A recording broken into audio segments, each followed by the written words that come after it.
राम और शिव दो नहीं हैं, एक है। महादेव कहते हैं, फिर वहां सब अपनी अपनी बात करने लगे। तीनों मैयाएं बैठी थीं। महाराज जी कछु भविष्य बता दो। अब काकभूसुंडी जी बोले बाबा की ओर देखने लगे कि बड़े ज्योतिषी बने, अब बताओ भविष्य बताओ, भगवान को भविष्य बताओगे? तो बहुत बढ़िया बढ़िया बतावे लगे, महाराज आपके पुत्र के भाग्य में यात्राएं बहुत हैं। आपके दो पुत्र तो यात्रा ना के बराबर करेंगे, पर आपके दो पुत्र बहुत यात्रा करेंगे। इतनी बड़ी बड़ी यात्राएं करेंगे महाराज। यहां कुछ वनवास के विषय में बता सकते थे, लेकिन खुशी के प्रसंग में ऐसी वनवास की बात करना थोड़ा सा उचित नहीं है। अभी तो महाराज के जीवन में खुशियां आई हैं और अभी बता दिया जाए बेटा को वनवास होगा तो ये ठीक नहीं रहेगा। तो उसको छुपा लिया और चारों दुल्हन एक साथ आएंगी। आपको नहीं ढूंढना पड़ेगा, अरे ये स्वयं ही अपनी दुल्हन ढूंढ लेंगे।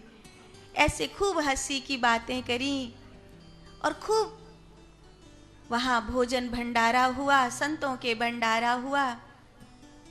काकभूसुंडी जी ने महादेव से कहा, मैं यहीं रहना चाहता हूं, मेरे लिए कृपा करो ना कि मैं यहीं रह जाऊं कुछ समय, फिर मैं कैलाश आ जाऊंगा। तो महादेव ने काकभूसुंडी के भाव, शरणागति, बालकपन, भोलापन और राम जी के प्रति अनन्यता जानकर, गुरु भक्ति से परिपूर्ण जानकर ये व्यवस्था करी कि काकभूसुंडी वहीं रहे। काकभूसुंडी जी वहीं रहते हैं। काकभूसुंडी जी ने स्वयं कहा है कि एक बार मुझे भ्रम हो गया कि ये सच्चिदानंद है। मुझे सच में ये सोच होने लगा, तो चूंकि राम जी आधी रोटी के लिए रो रहे थे, आधी रोटी के लिए रोए, ये कैसा भगवान है?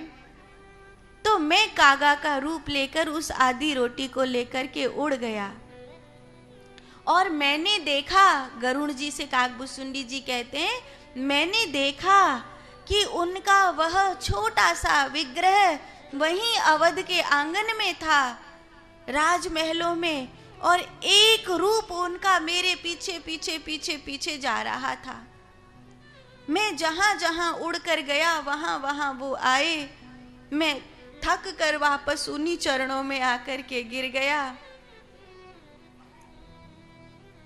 कागा आधी रोटी को लेकर के भागा है। ये दृश्य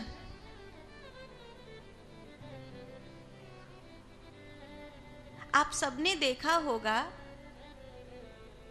एक पुराने समय में रामायण सीरियल आता था रामानंद सागर का, अभी तक आते रहता है। उस जमाने में तो घरों में टीवी भी नहीं थे। थोड़ी सी देर रामायण आती थी, लोग उस रामायण को देखने के लिए कहते हैं ट्रेन तक रुक जाती थी कि रामायण देख लें फिर जाएंगे।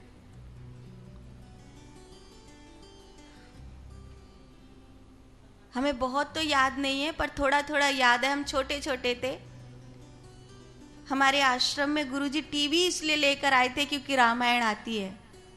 एक जन तो एंटीना पे खड़ा रहता था कि वो मामला सिग्नल ठीक रहे, और लगभग लगभग वृंदावन की बात है, हमारे आश्रम से करीब करीब 4-5 मिनट का रास्ता है उद्धव कुटी का, वहां तक से महात्मा आते थे। जैसे कोई कथा नहीं होती है, ऐसे भीड़ लग जाती थी रामायण देखने के लिए। बिछावन होती थी कि रामायण आएगी, अब भीड़ इकट्ठी होगी, सब देखेंगे। उसकी एक घटना है कि जब वहाँ ये दृश्य फिल्माया जा रहा था कि वो कौआ जो है राम जी के हाथ से रोटी लेकर के गया, तो वो उस दृश्य में बताया गया है कि उन्होंने सोचा था कंप्यूटर से कौवा बनाना पड़ेगा। उस समय तो इतनी टेक्नोलॉजी थी भी नहीं थी, आजकल तो एआई का जमाना है। तो उस समय कैसे कागा को वहां पर करेंगे। और कहते हैं कि जब वो इस दृश्य को फिल्मा रहे थे तब वहां सचमुच में एक कागा आया और वो रोटी लेकर के भागा, उसको कैमरे में कैच किया। तो कहते देखो राम जी की लीला। काकभुसुंडी जी ने राम जी के साथ बहुत ज्यादा समय तो नहीं बिताया, पर काकभुसुंडी जी कहते हैं बालपन की उस लीला के बाद मुझे जब राम जी के नारायण होने का आभास हो गया, फिर मैं उनकी ऊर्जा को सहन नहीं कर पाता था।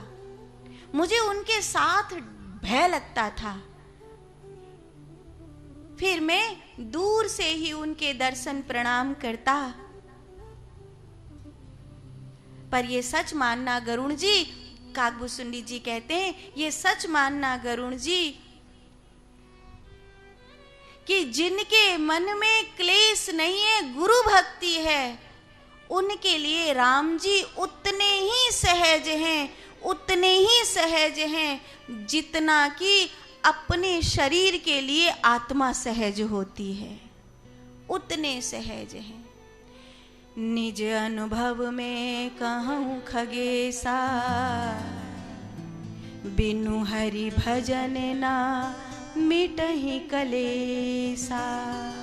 मैं अपना निज का अनुभव कह रहा हूं कि बिना भजन के कलेश मिटने वाले नहीं है। मैं सच कहता हूं।